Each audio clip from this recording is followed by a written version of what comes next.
Welcome back to the watercolour advent challenge. We're going to do some mistletoe today. So I've just drawn out a little image here. I'll pop a photo up big for you so you can copy that onto your piece of paper. I'm going to start by mixing up the green that we've been using throughout, which is the Viridian and the burnt sienna. So that's going to give me a nice natural green. So I've run out of that one. I've also got that little bit of cadmium yellow on my palette, which I'm going to use as I go along. So I'm going to start with the cadmium yellow and come in to the little bits on the leaves. So I'm doing this dry, but it's because I know I'm going to be able to move fairly quickly.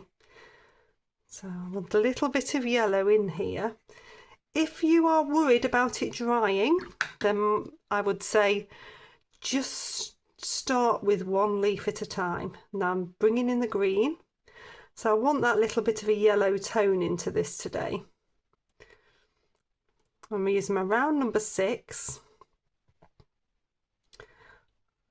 And I'm working everything so that it flows together.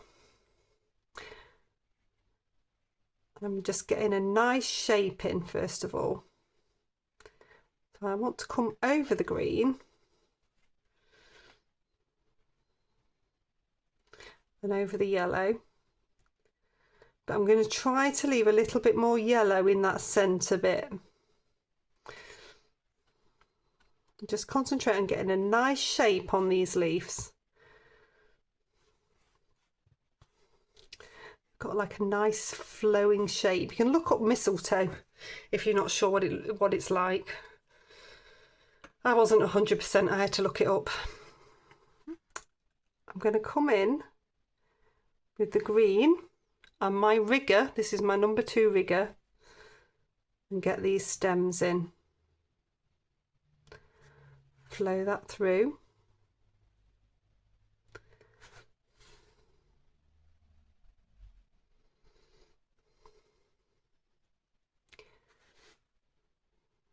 Stem here. I'm not going to come quite off the edge of the page, but you can if you want to. So I've got those stems in there. Come back to my round number 6. I'm just going to try to lift out a little bit of light just on a couple of these. So this is with a damp brush. Just making sure the yellow's already given me some light. And then I'm going to take a tiny bit more of the cadmium yellow just in there. So that's working quite nicely. Now a great shadow colour for white is purple. So I've got some of this dioxazine violet, but I need it to be really watery. So when I'm coming on, choose one side to be shadowed and just circle that in. Some of these are overlapping. So again, this is on to dry. If they were overlapping, you'll get a bit of shadow on that top side as well, just where they're overlapping. I just need to come back into that one. I'm just going to dry this off. There we go, it's nicely dry. So the key with this is the background. When you pop the background on, this will all shoot to life. So I'll take a bit more shadow in there. If there's any overlapping, I can take a little bit more shadow in around those bits.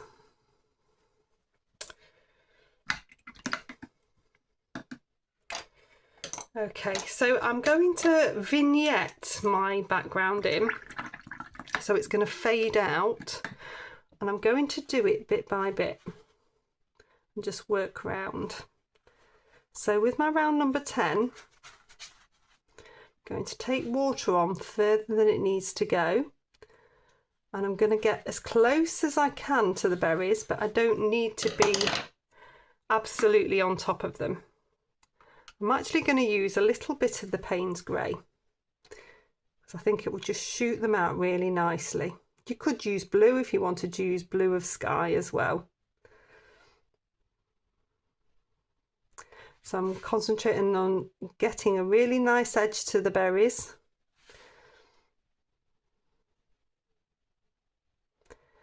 Coming along the stem. This Payne's grey that is Cotman anyway is quite nice because it splits out into a bit of blue. So it's like the best of both worlds. It's not too much of a black.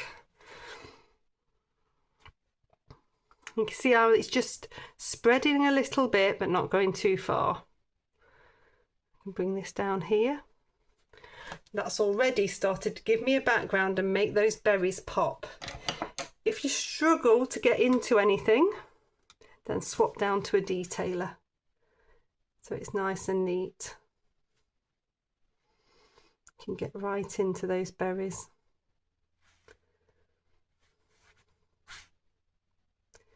You need that edge to be really smooth.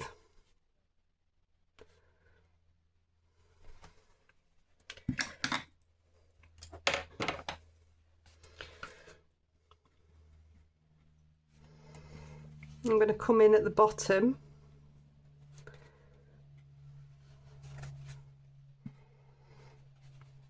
so with a little bit of water.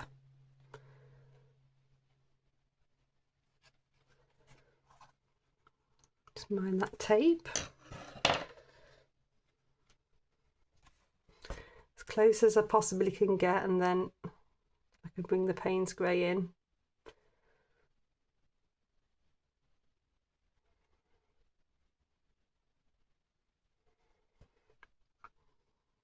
It's just that creating that soft edge, that vignette edge, is just by taking the water further than this paint needs to go. And this is a great way to make something pop and stand out without having to do too much.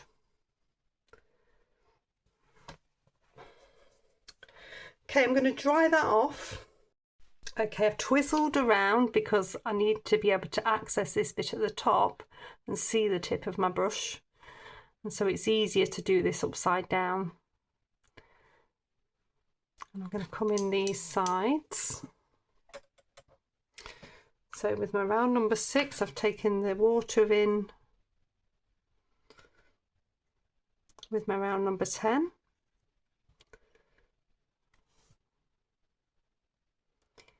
Just getting that little edge and just doing it as carefully as we can.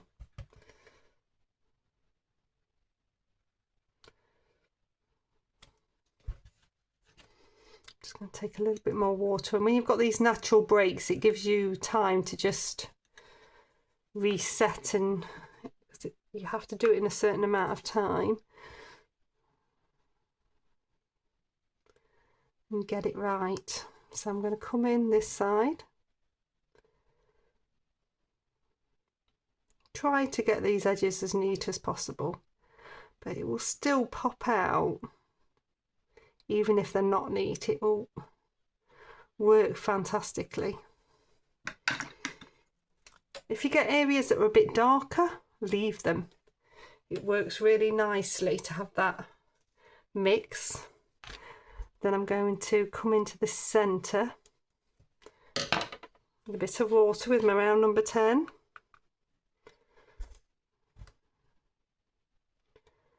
And some of the Payne's grey.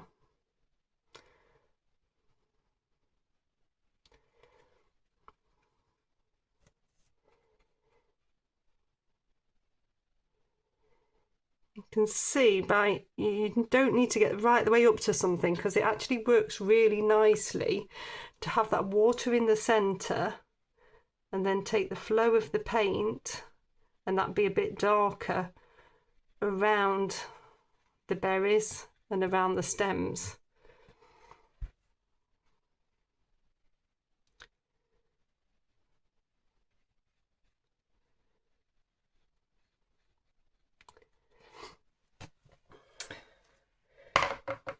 That's looking lovely. I'm having to tape down and twizzle round, but it is working really, really nicely. So I just want to add a little bit more to these leaves. So I'm just going to take some of the green on round number 6, and where this bit is overlapping, I'm going to pop a bit of green on and then just wet this side so that I get that hard edge on that leaf and the softer edge. You've got to be careful that you're not touching into the wet paint that you've just done, so you can always dry it if you're worried. And then I can just take a little bit of shadow just in places.